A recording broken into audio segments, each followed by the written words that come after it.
laba cunug oo mataana ah haddana kala aaba ah sidee ayay ku dhacday? Barnaamijkan ayaan kusoo qaadan doonaa. Haddii ay tahay markii kugu horeysa aad aragto janaalkan, waxaan kaa codsanaynaa inaad subscribe saarto si aad ula socoto wax walba oo aan soo gelino.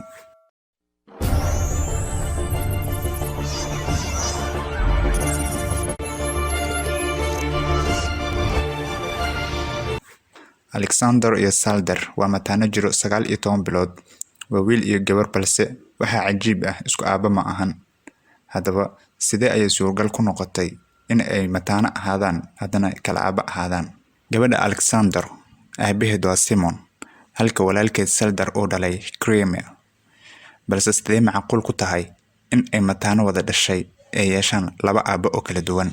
Markii Simon iyo Kramer ay go'aansadeen in ay noqdaan waalidiin, hawl culus ayaa ka hor timid.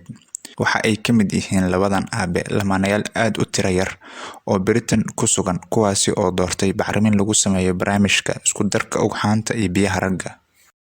Hanaankan ayaa muddo qaatay wuuna adkaaday. Si loo bilaabana waxay u baahdeen in mid walba uu keeno ugxaan gaar ah si loo bacrimiyo.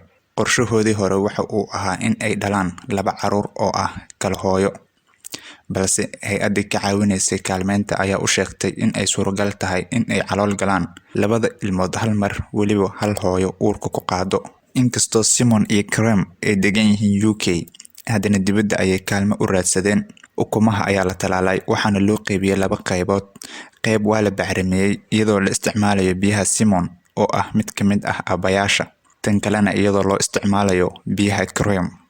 Markii hore waxaa la qaaday ugxan, kadibna waa la qaboojiyay iyadoo markaasi lagu beeray hooyo si ku meel gaar ah loo kireystay, taasi oo gudaha Canada ilmaha caloosha ku qaadaysay.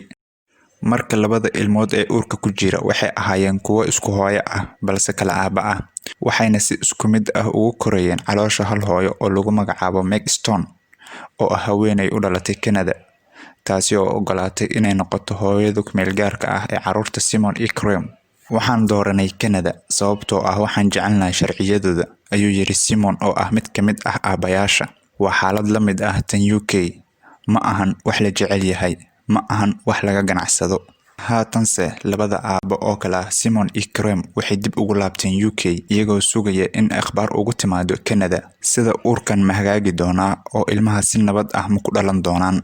Ugu dambeyntii waxa ay heleen akhbaar ay sugayeen oo waa la soo wacay. Waxyaabo badan ayaa ka guuxayay maskaxdeena, ayuu yiri Kramer. Aad iyo aad ayaan u farxay. Simon iyo Kramer waxay la socdeen xaalka uurku jirtooda iyagoo ka fog, balse waxay dib ugu safreen Canada 6 toddobaad ka hor inta ilmaha aysan dhalan. Labada aabe way madax adkaayeen, waxayna doonayeen in xiriir la yeeshaan hooyada caloosheeda ilmaha ugu siday, maadaama aysan suuragal ahayn in ay mar walba la joogaan. Haddaba aabayaashan ma doonayaan in caruur kale ay sidaan oo kale u dhalaan. Inkastoo Simon iyo Kramer mar walba farxad u tahay in ay caruur helaan, balse way adag tahay inay mar walba sidaan sameeyaan.